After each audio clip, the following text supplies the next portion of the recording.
Sud Radio, mettez-vous d'accord, 9h-10h, Valérie Expert. Bonjour à toutes et à tous, aucun doute, ils se mettront d'accord aujourd'hui. Avec nous aujourd'hui, Christine Bouillot. Bonjour Christine, journaliste à Sud Radio et correspondante à Toulouse. J'en profite pour vous remercier de m'avoir remplacée pendant cette petite absence. Voilà. Avec grand plaisir. Voilà, c'était très bien. Voilà. Coucou. Ah bah voilà, vous allez me piquer ma team. Voilà, Nicolas Jeantet, directeur des centristes, conseiller de Paris, et là également Alexandra Spinner, conseillère régionale LR d'Île-de-France. Bonjour à tous les deux. Et nous attendons Irène Tolleret, députée européenne Renaissance. Eh ben oui, la semaine est décisive. Vous avez entendu Patrick Roger toute la matinée évoquer le sujet. Semaine décisive pour la réforme des retraites vers un 49.3. Gabriel Attal a dit il n'en est pas question aujourd'hui. Donc la nuance est peut-être dans ce mot. Est-ce que le mouvement s'essouffle? Et puis on va parler des éboueurs, Montpellier, Nantes, Paris qui croulent sous les ordures ménagères. Tous ces sujets avec vous. Commençons avec vos coups de cœur et vos coups de gueule. Alors Christine, on va commencer avec vous. Alors, c'est ni un coup de cœur, ni un coup de gueule. C'est une petite histoire, en tous les cas, qui nous amène à réfléchir, puisqu'on est en situation de pénurie d'eau, et particulièrement, il y a un département qui souffre énormément, c'est le département des Pyrénées-Orientales. Dans ce département, je vous laisse imaginer, sur Perpignan, seulement 130 mm d'eau, c'est-à-dire rien, quasiment depuis 6 mois. La situation est tout simplement dramatique. Et on prédit même une guerre de l'eau à assez courte échéance sur le territoire. Et bien, quand la pluie ne tombe plus ou ne tombe pas, et bien désormais on va invoquer le ciel et les dieux, puisque ce n'est pas une. Je vous raconte une histoire vraie. Les agriculteurs, totalement démunis, se sont tout simplement tournés vers l'église et les reliques de Sainte Goderic. Ça sera une première depuis 150 ans. Samedi prochain après-midi, eh bien ils ont demandé à l'évêque de Perpignan de sortir ces reliques de Sainte Goderic pour aller les immerger dans ce qu'il reste du niveau d'eau de la tête. C'est la rivière qui descend des Pyrénées et qui traverse la plaine du Roussillon, et qui vont invoquer Sainte Goderic, qui est le saint patron des agriculteurs et qui est censé faire venir la pluie. Donc je vous ai imaginé le niveau d'inquiétude et de désespoir de ces agriculteurs. Je rappelle que les Pyrénées-Orientales sont pourtant un pays de maraîchage. C'est un des premiers producteurs de France de salades, de fruits. Et donc aujourd'hui, la situation est très tendue. Le préfet doit prendre des décisions de manière assez rapide dans la semaine, dans un premier temps, et ça pourrait se durcir si effectivement ces fameuses pluies de printemps n'arrivent toujours pas sur cette frange des Pyrénées. Donc on en est dans une situation de désespoir tel qu'on se tourne désormais vers les processions ancestrales. Et ça a marché ou pas historiquement? Est-ce qu'il y a eu des... Alors, quel est le rapport entre les invocations des saints et l'arrivée de la pluie? Je pense qu'à l'époque, il y a plus de 150 ans, les études n'existaient pas, Météo France n'existait pas, donc on ne peut pas vous dire si effectivement il y a un lien de cause à effet, mais simplement c'est que il se tourne. On a l'impression d'être dans Manon des Sources. Je ne sais pas si vous vous souvenez, avec Gérard Depardieu qui sort et qui invoque le ciel quand la pluie ou les orages tombent, mais ce sont des orages secs sans une seule goutte de pluie, ce qui laisse imaginer effectivement le désespoir de ces agriculteurs. Stéphane, un auditeur nous dit, chez moi aujourd'hui il fait 23, je crois qu'il habite en Savoie, ou dans cette région-là, et demain la neige, et demain la neige, donc bonjour les climato-sceptiques, lui il voit quand même des conditions climatiques qui sont quand même inquiétantes. On annonce 26 à Toulouse aujourd'hui. Mais Christine, elle nous parle d'un prochain arrêté préfectoral que doit prendre le préfet, mais on en parle déjà depuis 3 mois ou 6 mois. Non, alors il y a déjà il y a un décret quand même qui est passé du ministre Béchu. Alors, il y a un décret qui est passé pour l'ensemble du territoire, mais chaque département après organise sa gestion de l'eau. Et il y a des niveaux de priorité qui font que d'abord, c'est pour l'alimentation, c'est pour l'eau, tout simplement. Ensuite, se serviront logiquement les agriculteurs. Mais si vous n'avez pas d'eau dans les cours d'eau et dans les nappes phréatiques, les agriculteurs se retrouvent. Et donc, c'est là qu'on pourrait arriver dans une phase, on va dire, plus sévère, où on limite. Déjà, il y a des restrictions d'eau, mais on va très rapidement arriver sans doute vers des interdictions d'arrosage, de lavage, etc., de manière plus sévère dès maintenant, alors que ce sont en général des mesures qui sont prises dans le courant de l'été. Alors Nicolas Jeantet, vous c'est un coup de gueule. Oui, un coup de gueule, alors sur les trottinettes. Alors, je vais pas rentrer sur le sujet pour ou contre les trottinettes, puisque la personne qui est en face, ma chère Alexandra, est contre les trottinettes. Pas tout à fait Mais contre. t'es jamais monté sur une trottinette, je te signale. Bon. Jamais je l'ai. Et je suis plutôt pour, mais c'était plutôt pour revenir sur la méthode Hidalgo pour gérer ces trottinettes en libre service. Alors qu'il y a deux villes écologistes, Lyon et Bordeaux, qui viennent de renouveler pour 4 ans le contrat des opérateurs de trottinettes. Voilà qu'à Paris, on est en train encore d'hésiter et on va se remettre au vote des Parisiens. Un vote d'ailleurs qui est complètement bidon, parce que c'est un vote qui n'est pas du tout encadré par la loi, qui n'a aucune valeur juridique et dont d'ailleurs Hidalgo dit elle-même qu'elle n'en prendra qu'un avis, puisque finalement, elle pourra très bien, là, même si les Parisiens sont pour ces trottinettes, elle pourra très bien prendre la décision finale de dire non. Donc c'est quand même incroyable. Voilà. Donc il faut se souvenir qu'en 2018, les trottinettes sont arrivées et que David Béliard, l'adjoint écologiste, posait avec elle, il les accueillit avec un grand honneur en disant voilà l'avenir, c'est écologique, c'est extraordinaire. Et comme par hasard, 5 ans après,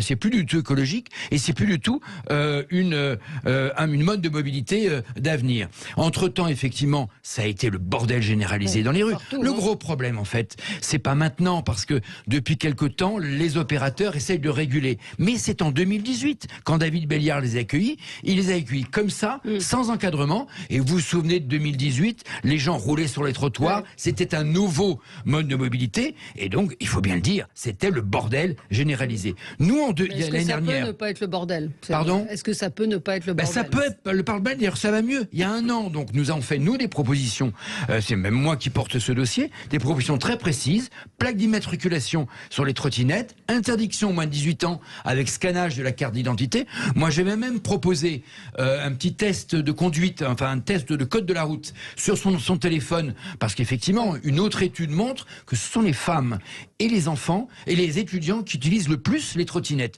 Et beaucoup n'ont pas leur permis de conduire à Paris et donc ne connaissent pas le code de la route. Donc je proposais qu'il y ait un mini test de conduite. Bon, bref, aujourd'hui, même ceux qui connaissent le code de la route le respectent pas forcément. Oui, puis en plus le test de la route, le code de la route est un peu compliqué à Paris parce qu'il y a des fameuses priorités à droite. On peut passer au feu même s'il est rouge quand on tourne à droite. Donc c'est assez compliqué. Bref, derrière toute cette méthode, je crois vraiment que les trottinettes sont un bouc émissaire pour masquer en fait l'échec général de l'incompétence à gérer l'espace public, les travaux omniprésents pour masquer le mauvaise coordination des travaux, des embouteillages pour marquer l'absence de plan de circulation, des coronapistes dans tous les sens, bref, le mauvais état des trottoirs. Donc voilà, encore une fois, la méthode Hidalgo, c'est du grand n'importe quoi. Alors on est quand même d'accord sur un point, c'est qu'il est urgent de lutter contre les dangers que créent les trottinettes. Donc nous sommes d'accord sur l'essentiel. Il faut bien sûr, mais pour ça, il faut mieux les réguler. Mieux les encadrer, c'est ce qu'on demande, tout simplement. C'est un nouveau mode de mobilité, donc c'est normal qu'il y ait des problèmes. Quand l'arrivée à la voiture... moi, je peux vous dire, j'ai pas vu beaucoup de policiers, d'une manière générale, dans les rues de Paris là, vous touchez l'autre point, le sujet important, c'est qu'il faut mieux les contrôler. Sauf qu'on n'a pas de policiers municipaux. Quand on a 25 policiers municipaux dans le 15e, de 140 000 habitants, l'équivalent des villes de Bordeaux, qu'est-ce que vous voulez que je fasse? Je fais une opération coup de poing. À Toulouse, il y a des une opération coup de poing par semaine. Pardon Nicolas, mais l'accumulation des sauf que fait quand même que les trottinettes sont un véritable problème. C'est pas les trottinettes. D'ailleurs, l'étude montre que les accidents, c'est les Vélib. Et donc, c'est plutôt les vélos aussi qui sont problématiques. Tous les vélos grillent et feu. Christine, il y a des trottinettes à Toulouse? Oui, il y a des trottinettes. Alors, il n'y a pas de trottinettes en libre service. C'est donc l'usage privé de la trottinette, mais extrêmement utilisé. Et on a le même débat. Alors, non pas sur l'utilisation des trottinettes en libre service, parce que le maire de Toulouse n'a pas voulu, mais il y a des villes qui ont fait ce choix-là. Mais la cohabitation aujourd'hui entre les véhicules, les vélos, qui sont en nombre exponentiel, parce que c'est un moyen de transport facile aujourd'hui et sûr, surtout avec les vélos électriques, les scooters et les trottinettes font qu'on a la même difficulté difficulté du partage de l'espace public avec... alors, c'est pas les trottinettes qui sont dangereuses, c'est les utilisateurs qui sont dessus, qui parfois se sentent d'une manière assez libre d'aller un coup sur les trottoirs, zigzaguer dans les voitures, etc. Et ils sont un peu trop libres, sans casque, sans connaître les véritables dangers. Et du coup, c'est vrai que les piétons ont un petit peu de mal à se faire un chemin sur les trottoirs aussi. Allez, on va marquer une pause et je salue Irène Tolleray qui vient d'arriver. Vous nous direz ce que vous en pensez. C'est dommage que vous n'ayez pas été là pour le coup de projecteur de Christine Bouillot, mais on pourra en redire un mot avec vous. À tout de suite. Sud Radio, mettez-vous d'accord, 9h-10h, Valérie Expert.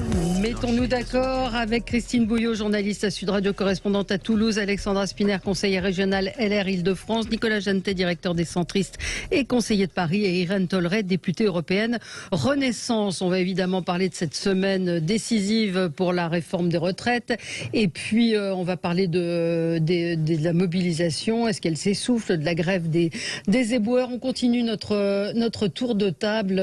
On va peut-être avec vous, Alexandra, continuer. C'est un coup de gueule. Oui, c'est un vrai coup de gueule. C'est la dernière préconisation de l'Observatoire des inégalités qui nous explique qu'il faut retarder l'apprentissage de la lecture d'1 an à l'école. Alors, voilà des décennies que l'éducation subit les ravages du pédagogisme. On a appliqué les méthodes mettant l'élève au centre des apprentissages et autres concepts fumeux. Le problème vient de ce qu'il comporte en creux. Et c'est un effacement et une destruction, de l'effort, qui doit être au centre et au cœur de l'apprentissage. Nivellement par le bas. Absolument, le nivellement par le bas, le savoir est dévalorisé. On voit bien que les mauvais résultats obtenus par les élèves français dans toutes les évaluations internationales ont pour cause directe le pédagogisme égalitariste qui est mis en œuvre à travers la formation des maîtres. Cette idéologie qui préfère les compétences à l'acquisition des savoirs et qui ne cesse de creuser les inégalités sous prétexte de les combattre. Et c'est là toute la fumisterie de ces démarches. Tout a été fait pour priver nos élèves, les élèves français des compétences intellectuelles, la mémorisation, l'apprentissage explicite de la grammaire, de la conjugaison, de l'orthographe et des références culturelles et qui permettent d'accéder aux humanités. Et j'ai là des chiffres qui sont tragique, voilà. Ces pédagogues, avec leurs concepts fumeux, leurs vocables abscons, ont imposé des méthodes qui ont abouti à des résultats catastrophique, notamment 20% d'illettrés à l'entrée de la 6e. Incroyable. Voilà. Est-ce qu'on peut tolérer ça?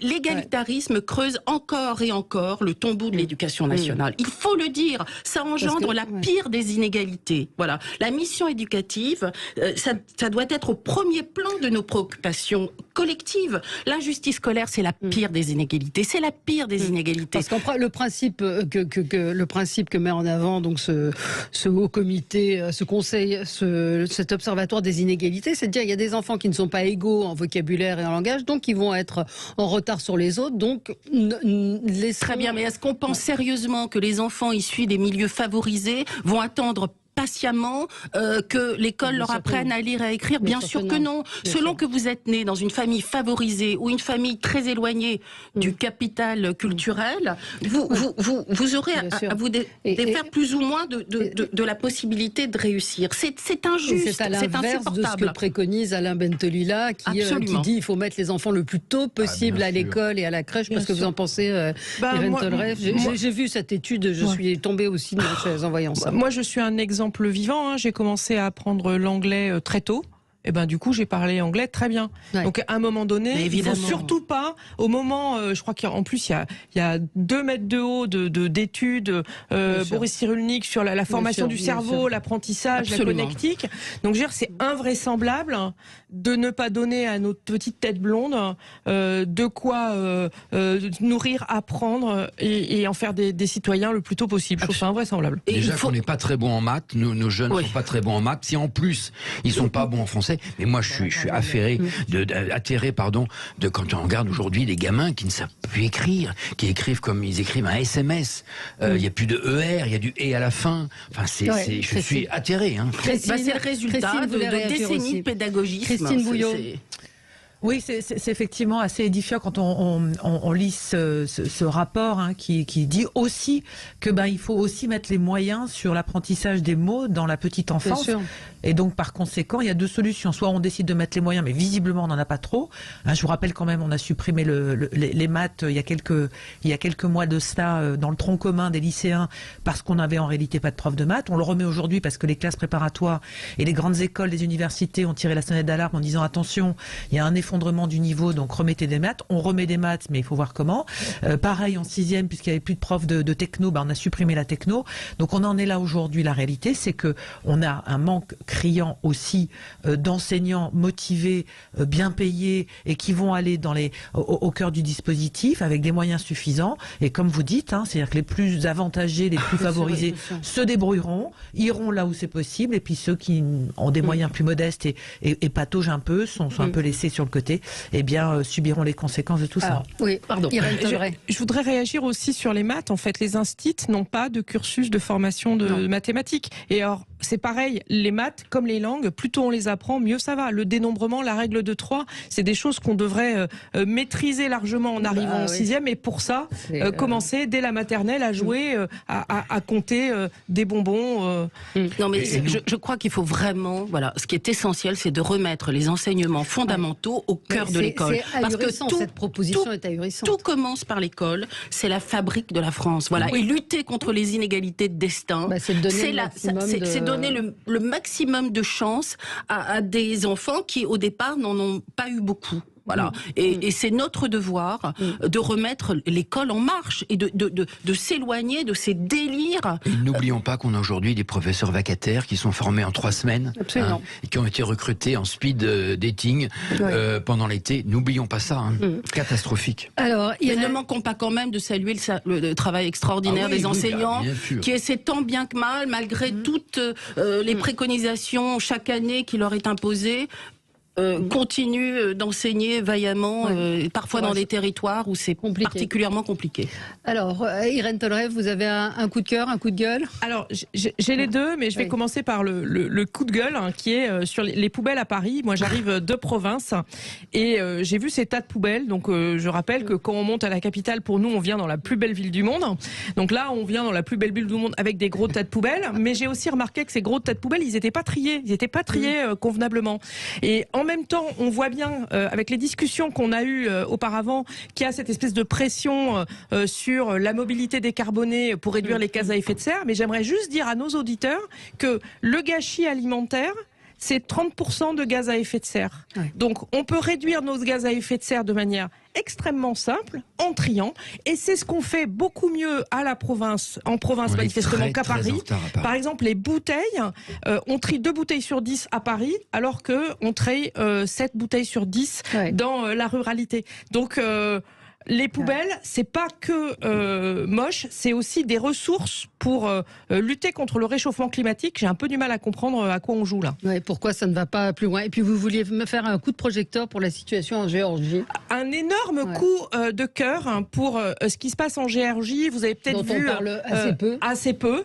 Donc qui veut se rapprocher de l'Europe avec ce combat pour l'Union européenne. Cette femme qui cette image était extraordinaire. Sur Twitter, voilà, cette femme face au canon à eau, c'est formidable. Et donc il faut se rendre compte, nous, en tant que Français, dans cette Union européenne qui nous protège, il y a des fois, on ne se rend pas compte qu'il y a d'autres endroits du monde où ils n'ont pas ces libertés.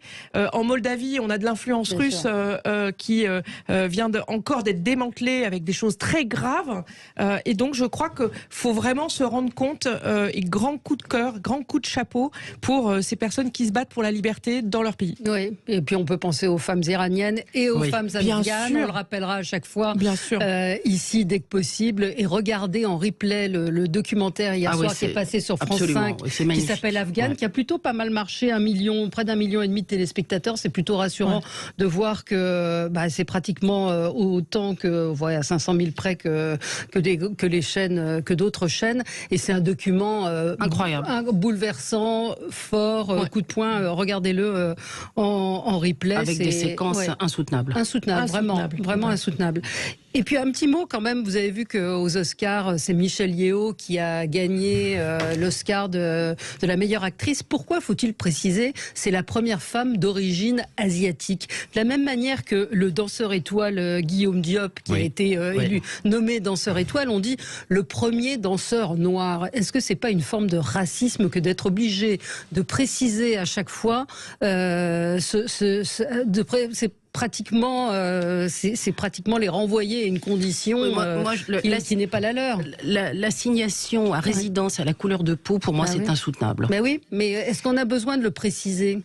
Je crois que oui. C'est-à-dire que c'est intéressant. On a eu des Oscars qui avaient été critiqués parce que c'était en gros des hommes et des blancs qui gagnaient.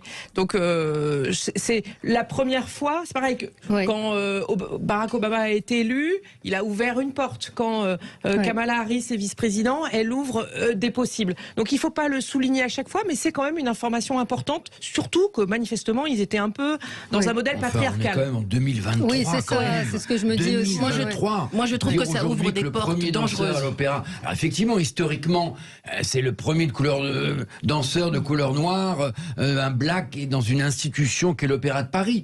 Mais enfin, être obligé de le dire en 2023, je trouve ça un peu. Oui, bon. Ça m'a interpellé. Moi, ça me heurte. Oui. Allez, je pense qu'on a un retard. Oui, on a un retard, mais voilà. On se retrouve dans un tout petit instant, 9h27 sur Sud Radio, et on va parler de la réforme des retraites, de cette semaine décisive, comme on dit partout ce matin. À tout de suite. Sud Radio, mettez-vous d'accord, 9h-10h, Valérie Expert. Avec vous sur Sud Radio, avec Christine Bouillot, Alexandra Spinner, Nicolas Jeantet et Irène Tolleret. Alors, semaine décisive, c'est ce qu'on entend partout ce matin. Je rappelle Gabriel Attal hier soir sur France 2 qui a dit il n'est pas question de 49-3, sauf que Nicolas Jeantet, les comptes sont compliqués. Avant de venir dans le studio, j'étais avec Charles Courson, qui était un des leaders contre la réforme des retraites, et on faisait nos calculs, et finalement on arrive à égalité. Donc ça va se jouer à je pense que le gouvernement, à partir de 2-3, ne prendra pas le risque de faire un vote, et donc fera un 49-3, parce que le risque est trop important. Et une motion de censure, on en a parlé d'ailleurs, il était l'invité de France Info ce matin. Une motion de censure est éventuellement envisageable, menée d'ailleurs par Charles Courson éventuellement, et qui pourrait regrouper alors pas le Rassemblement national ni la France insoumise, mais des LR dissidents entre guillemets, plus un peu socialistes, communistes, écologistes. Mais ça n'a aucune chance de passer. Si ensuite le Rassemblement national et si la France insoumise décident de voter pour cette motion de censure, pourquoi pas? Qui dit motion de censure disent ensuite bye bye dissolution, et puis surtout bye bye Elisabeth Borne. Enfin, ils n'ont pas tellement intérêt non plus, les LR, je ne sais pas ce que vous en pensez. Non, mais moi, je trouve effectivement c'est intéressant de voir si les députés LR qui sont hostiles à cette réforme iront jusqu'à voter une motion de censure. J'attends avec impatience. Non, mais en plus, la réforme, le texte passé au Sénat n'a finalement rien apporté. Encore une fois, on est sur une mauvaise réforme. Non, on ne peut pas laisser dire une chose pareille. Sur les carrières longues, on ne va pas refaire le débat, mais sur les carrières longues, et même sur... Alors, il y a maintenant un SMIC senior, un CDI, pardon, senior, mais encore une fois, alors que les forts français sont pour cette réforme, la réforme a été totalement préparée et mal conçue, et aujourd'hui elle est rejetée par 90% des Français. Enfin, le tempo a été mal choisi. Pas 90, mais pas moins. 96%. Frédéric Dabi nous disait l'autre jour 93% des actifs. Enfin, faut pas l'oublier. Actifs, mais des Français, c'est des Français sur 10. Mais enfin, le tempo a été mal choisi, la forme a été mal choisie. Enfin, le fameux 48-1 qui impose une réforme en très peu de temps. La justification de cette réforme aujourd'hui, économiser quelques milliards alors qu'on a dépensé 280 milliards dans le quoi qu'il en coûte, et que le déficit français est de 3000 milliards. Enfin, il y a plein de choses qui a été mal conçues. On va pas refaire le débat sur le fond de la réforme des retraites. Sur les carrières longues, on a très peu avancé. Là, on est sur le politique. Donc, le Sénat a voté cette réforme samedi. Et donc, vous le disiez, ça va être très serré à l'Assemblée. Christine, vous voyez-vous les choses comment ? Christine Bouillot. Avec finalement que des perdants dans l'histoire parce que vous avez donc un vote, enfin une loi qui passe en accéléré dans un temps contraint. Voilà. Vous avez un vote bloqué au Sénat et très certainement on risque d'avoir un 49-3 parce que le gouvernement ne veut pas prendre le risque qu'à 2-3 voix près, parce qu'il y en a quelques-uns qui vont s'abstenir ou qui auront piscine jeudi, vont faire capoter un texte qui est comme ça, enfin qui est de cette ampleur-là. Je pense que les LR sont les députés LR, pas les sénateurs, mais députés LR pour certains sont coincés aussi par rapport au vote qui a été fait au Sénat, mais aussi pour l'après, avec d'autres réformes qui vont arriver, comme celle de l'immigration, dont le gouvernement a besoin pour faire passer le texte.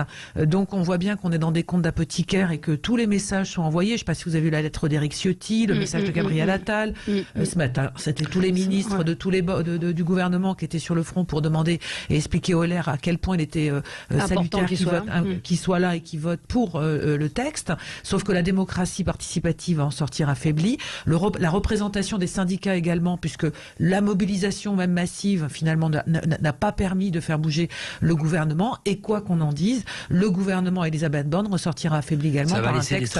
Ça va laisser énormément de traces. Énormément de traces. Et c'est triste à dire parce que quand on était dans les cortèges samedi, les manifestants sont là. Beaucoup sont résignés en se disant ce texte ira au bout et sera voté. Mais dans quelles conditions un texte aussi majeur va arriver finalement dans la vie des Français. C'est ça qu'il faut regarder. Alors, Irène Tolleré. Alors moi, je voulais juste réagir sur 2 points. Le premier point, le Sénat a apporté des modifications très intéressantes au texte, notamment il y a eu des avancées, notamment les parents condamnés pour violence sur leurs enfants n'auront plus la bonification ni les 10% pour l'éducation. Je suis désolée, ce sont des gestes qui sont importants parce qu'aujourd'hui les enfants, quand il y a des violences, ce sont souvent les enfants qui galèrent le plus là-dessus. Donc ça c'est un premier point. Je pense que c'est une avancée. Après, en tant que députée européenne, je trouve que parfois je constate que les partis politiques français disent pas la même chose à Bruxelles que en France. Et là, j'ai l'impression, j'attends de voir si on va avoir des différences entre les Sénats et l'Assemblée nationale. Par contre, ceux qui sont perdants, pour moi, c'est tous les élus. Parce que le spectacle qui a été donné partout est totalement affligeant. Nous, au Parlement européen, on a un truc qui s'appelle les amendements de compromis. Si jamais il y a des charlots, parce que ce sont des charlots qui décident de déposer 5000 amendements avec des virgules de différence, eh bien nous avons quelque chose qui s'appelle l'amendement compromis, c'est-à-dire on en fait un seul amendement avec toutes les virgules de tout le monde, et donc ça permet d'avoir le débat. Nous, parlementaires, nous sommes élus pour débattre et voter, pas pour bloquer le débat. Et ne pas voter. Donc je comprends, vous soyez pour cette réforme, puisque cette réforme a été faite pour Bruxelles, vous rassurer. Non, c'est faux. Ça c'est faux. Ça c'est faux. Ça c'est absolument faux. Non, rassurer les marchés français. Je suis désolée, je peux pas vous dire ça. Moi, je suis née en 67 et je n'avais aucun doute que je n'aurais sinon Macron ne l'aurait jamais fait. Il fallait rassurer les autres chefs d'État européens. Alors, Alexandra. Oui, non, mais évidemment que l'obstruction, ça mène tout droit à l'antiparlementarisme. Bien sûr, tout simplement. Après, la Chambre des députés, c'est les Français qui l'ont voulu. Il faut respecter le choix des Français. Macron aussi, c'est les Français qui l'ont voulu. Et la démocratie sort très affaiblie de toute cette séquence. Je crois que là-dessus. Ça, c'est clair. Christine, vous voulez intervenir ? Rappeler que chaque camp, parce que chaque camp se renvoie, l'un dit vous accélérez les débats, vous empêchez les autres de s'exprimer, et les autres disent vous bloquez le processus par de l'obstruction. Chacun utilise les arguments, enfin en tous les cas le règlement de chacune des assemblées. Donc chacun est dans son rôle finalement. Ils s'accusent mutuellement. Donc mais le spectacle est pitoyable. Mais le spectacle est quand même. Mais par exemple sur les améliorations dont vous parlez. Les deux sont motifs. Les améliorations que l'on souligne dans le texte, est-ce que c'était des améliorations qui étaient à négocier lors d'un, on va dire, un texte sur les retraites ou sur, on va dire, la loi sur la famille, sur le travail, ce genre de choses. D'ailleurs, toujours pas de réforme de la famille. Il fallait. Le cœur de cette réforme, c'est qu'on ne fait pas assez d'enfants en France. Est-ce qu'il y a une mesure sur le droit, sur la famille, pour améliorer et pour faire plus d'enfants? Rien du tout. Le débat sur la valeur travail, on commence à l'avoir maintenant. Il fallait l'avoir avant. Donc c'est une réforme paramétrique qu'on va être obligé de refaire dans 3 ans et qui n'a aucun intérêt. Alors, juste, pardon, pour rebondir sur ce que disait Nicolas, je suis quand même désolée, il y a eu d'autres améliorations, et notamment l'amendement sur la surcote de la retraite des mères de famille. C'est quand même une vraie amélioration que le Sénat a proposée. Mais moi, je voudrais qu'on parle vraiment politique et stratégie politique. Un auditeur me dit cette dramaturgie autour du 49.3 est ridicule, il est constitutionnel. Valls et Rocard l'ont utilisé des dizaines de fois, sauf que cette fois-ci, s'il est utilisé, ce sera peut-être pas les mêmes conséquences. Les conséquences ne seront peut-être pas forcément les mêmes sur ce sujet-là, en particulier des retraites, avec la mobilisation qu'il y a eu. Ce ne sera pas sans conséquence si le 49.3 est utilisé. Vous évoquiez une motion de censure. Donc oui, il y a une dramaturgie, mais il y a une blessure ouverte. Il y a 49.3 et 49.3. 49.3 dans ces conditions, alors qu'il y a des millions de Français qui manifestent dans la rue, ça va être très difficile ensuite. Moi, je vous le dis, ensuite, si effectivement le 49.3, après, Emmanuel Macron ne pourra jamais réformer. Et en plus, il va vouloir retisser le lien social avec les syndicats, ça va être terrible. On est ingouvernable pendant 4 ans. Déjà qu'il a fait aucune réforme dans le premier quinquennat, alors là, la seconde partie, ça va être catastrophique. Je suis plus positive que vous, parce que cette retraite, cette réforme, normalement, elle s'applique fin d'année. Je pense que les 1 800 000 Français qui vont voir leur retraite augmenter de 600 €, logiquement, vont pas forcément... Ceux qui vont travailler 2 ans de plus, 3 ans, 4 ans. Ceux qui vont travailler 2 ans de plus, aujourd'hui, personne ne part... Moi, ça me fait rêver. Il n'y a pas grand monde qui part à 62 ans, quand même. Tout le monde part à 64 ans, c'est vrai, 63 et 64. Mais pourquoi, dans ce cas-là, avoir mis régimes spéciaux? Mais pourquoi avoir mis l'âge pivot? Non, mais le problème, c'est les régimes spéciaux. Il faut parler d'âge de départ à la retraite. C'est totalement idiot. C'est ça qui a posé problème et qui a mis les syndicats dans la rue. On parlait d'annuité. Il fallait simplement accélérer la réforme a été co-construite. Donc, je veux dire, à un moment donné, on peut pas toujours critiquer les avancées qui ont été faites en co-construction et en concertation. Moi, j'ai pas participé à cette négociation de la réforme des retraites. Enfin, en tout cas, les régimes spéciaux, il était grand temps qu'on mette tout le monde sur un pied d'égalité. Mais il y en a combien qui sont partis? Il y en a 5 sur 19. Non, il reste que 3. Il reste que 3. Il reste les marins-pêcheurs, les chanteurs de l'Opéra de Paris, les danseurs de l'Opéra de Paris. Christine. D'où les poubelles à Paris. Christine, on va en parler des poubelles. Christine. Oui, alors le côté co-construction avec les syndicats, ils disent pas vraiment ça. Ils ont été consultés parce que sinon vous n'auriez pas les 8 centrales syndicales qui seraient toutes contre une réforme s'ils l'avaient co-construite. Il y a eu 2 ans de concertation. Je vous rappelle avec Delevoye. On ne peut pas co-construire avec des syndicats qui ne représentent qu'eux-mêmes. Exactement. Pardon. De quoi on parle? Ils représentent, oui, mais ce sont les interlocuteurs aujourd'hui. Oui, pardon, ceux qui sont dans qui bloquent la France. Tu vas pas faire comme Macron, d'intéresser, mettre de côté les syndicats quand même. C'est ce qu'il a fait pendant la première partie de son quinquennat, les corps intermédiaires. Je dis simplement. Il n'y a pas de corps intermédiaires. Si on ne discute pas avec eux, c'est la rue directement. Je suis évidemment d'accord sur ce point. Néanmoins, vous ne pouvez pas nier que ceux qui bloquent la France aujourd'hui. La CFDT, on ne peut pas dire que c'est non plus des. Sont pas des radicaux, mais quand tu vois Monsieur Martinez, il ne représente que lui-même. Vous savez, je regarde sur mon ordinateur, je tapais réforme des retraites. Donc il y a un article sur France Info, Olivier Véran, 2 points. Nous ne voulons pas du 49.3. Et ce matin, réforme des retraites, le 49.3 n'est pas un tabou. Non, mais bon. Donc et moi j'ai cru comprendre hier Gabriel Attal qui disait il n'est pas question du 49.3. Donc il a rajouté aujourd'hui. Aujourd'hui, c'est ça. Tout est dans le aujourd'hui. Voilà. Mais parce qu'aussi dans leur communication, ils rajoutent éternellement de la confusion à la confusion. Ils sont totalement déconnectés de la réalité des Français et ils ont un discours méprisant pour ceux qui sont dans la rue. C'est aussi une façon de présenter les choses qui est inacceptable. Pourquoi on ne ferait pas un référendum sur cette question des retraites? Quel taux de participation? Moi, je suis très ouvert là-dessus. Très ouvert là-dessus. Mais quel taux de participation pour que le référendum y soit... Parce que moi, je peux vous dire, en tant qu'élu qui vient du local, quand j'étais élu local, je peux vous dire que quand on fait des réunions publiques, la salle, elle est pleine de personnes qui ont un intérêt particulier et ça peut complètement influencer le truc. Donc aujourd'hui, le truc qui marche pour représenter les gens, c'est la démocratie. Donc ceux qui sont à l'Assemblée nationale, ils ont mandat de représenter les Français. Et les votes qu'ils font au Sénat et à l'Assemblée représentent les positions de leur parti politique. Donc si après, ils ne les suivent plus parce que c'est la réforme des retraites, les bras m'en tombent. Un sujet comme ça, qui engage les Français pour des années à des années. Excusez-moi, c'est très gaulien de faire un référendum. Et moi, bon, pourquoi pas. Petite pause, 9h44 sur Sud Radio, à tout de suite.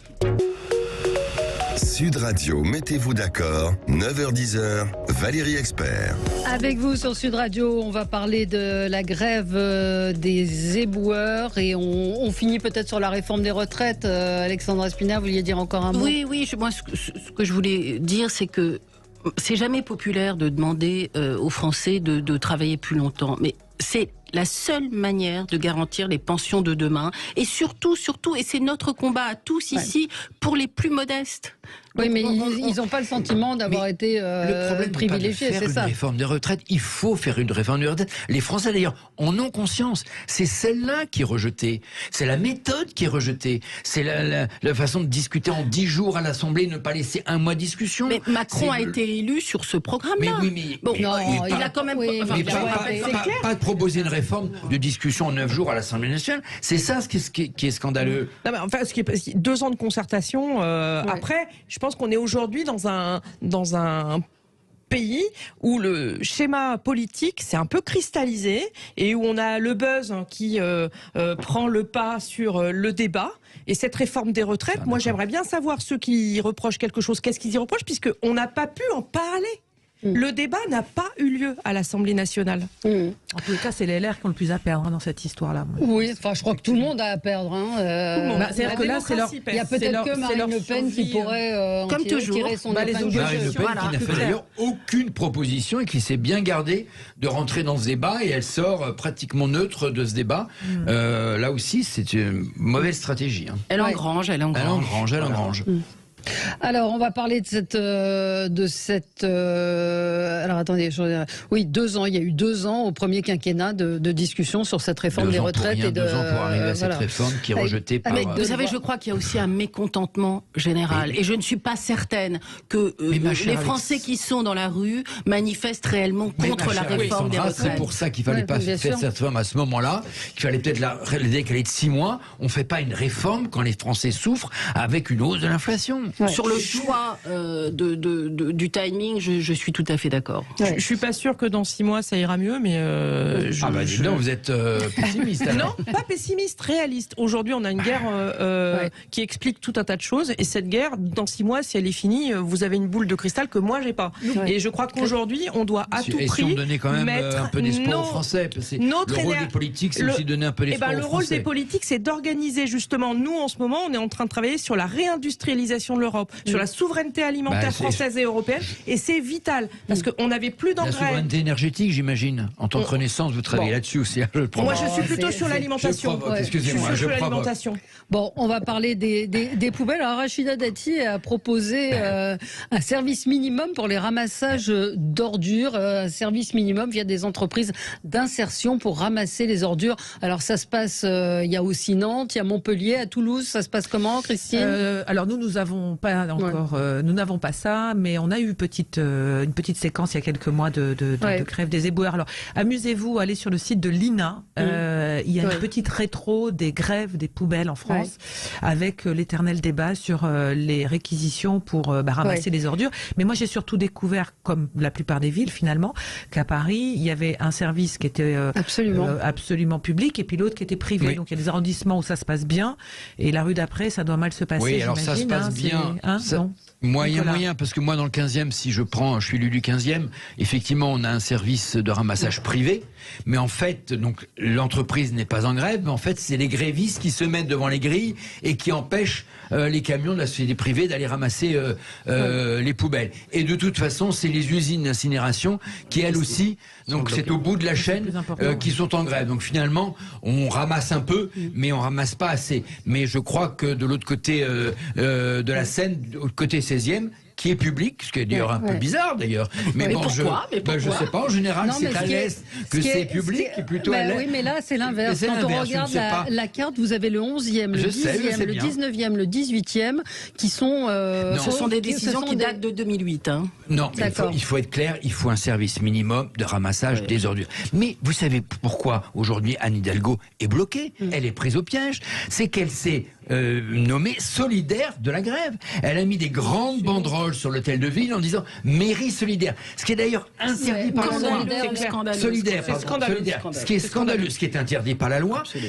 Elle a même incité les fonctionnaires de la ville à ne pas aller travailler le jour de la grève. Comment voulez-vous qu'aujourd'hui, Anne Hidalgo aille contre les grévistes et réquisitionne des grévistes? Elle n'a plus aucune légitimité pour cela. Aucune légitimité. Donc on est dans le bazar total. Oui, qui décide du prestataire? C'est la mairie de Paris? Non, mais le prestataire, est-ce qu'on choisit un prestataire? C'est la mairie de Paris. C'est la mairie de Paris qui est toute puissante. Alors un peu moins maintenant parce qu'on a territorialisé un tout petit peu la propreté, mais lors de ces fameux appels d'offres, c'était la mairie centrale qui a décidé avec les maires d'arrondissement.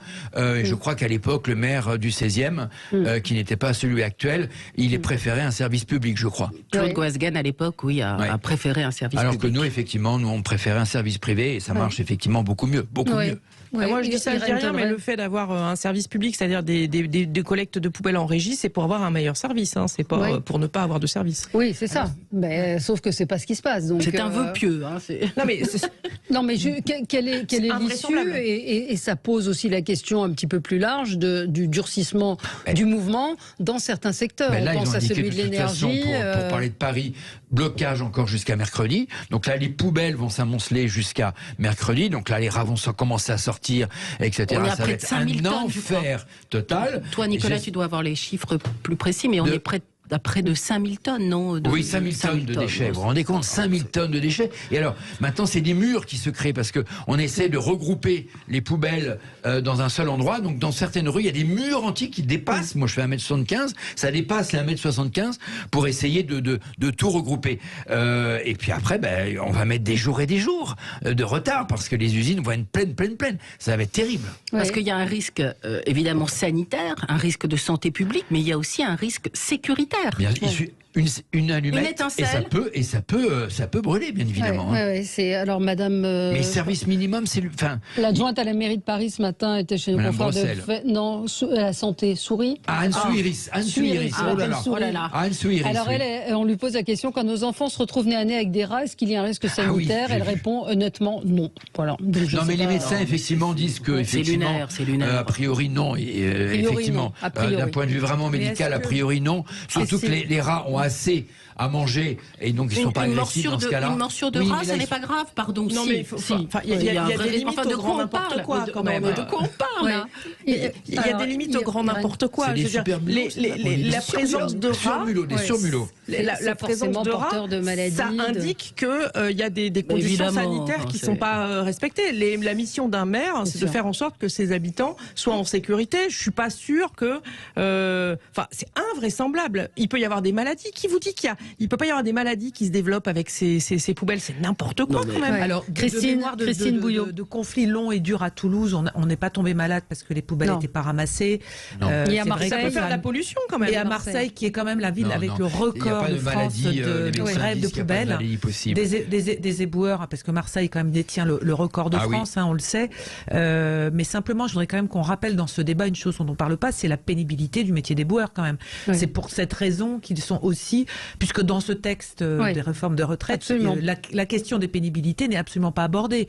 Donc on n'a pas eu le temps de discuter à l'Assemblée nationale. Encore un sujet qui n'a pas été abordé lors de ce débat. Exactement. Donc le vrai sujet, c'est qu'est-ce qu'on fait pour ces carrières de métiers dont effectivement on s'aperçoit quand ils travaillent pas que ça pose un problème au fonctionnement de la société. Et donc le sujet, il est véritablement sur la table à partir du moment où on le voit. C'est le rôle, c'est le jeu.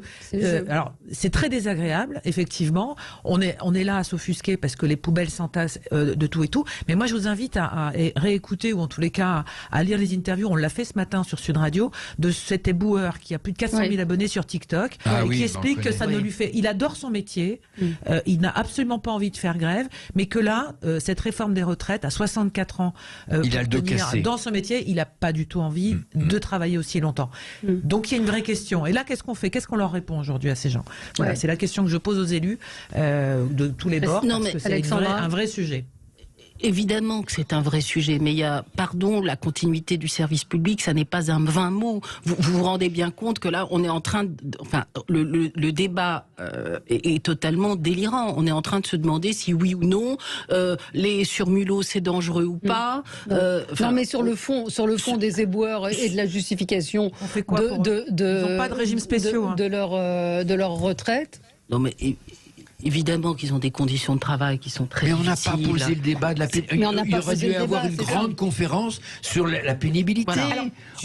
Avant cette réforme a été bâclée. Irène, je suis désolé de vous le dire. Je crois que la pénibilité est traitée d'une manière qui peut-être manifestement ne vous va pas, mais qui est traitée. C'est-à-dire de dire que jusqu'à présent, c'est des codes administratifs qui sont communs et qui prennent pas en compte la vraie pénibilité. Et maintenant, l'idée, c'est que ce soit la médecine qui dise OK. Ah oui, un entretien avant le début de carrière et un autre à la fin pour déterminer la pénibilité. Il y a le médecin du travail en France. Non, parce que en fait, il se passe qu'il y a des personnes qui ne sont pas égaux face à tout un tas de choses et effectivement, avoir la possibilité de partir plus tôt quand soi-même on a un problème osseux ou quelque chose comme ça, ça va dans la bonne direction. Après, il y a des métiers qui, bien sûr, factuellement, concrètement, sont plus pénibles que d'autres. Je cite toujours les infirmières qui sont debout, qui marchent, qui piétinent, qui retournent des malades. Donc, évidemment, nul ne le conteste. Évidemment. Bien sûr. Mais par exemple, je sais pas,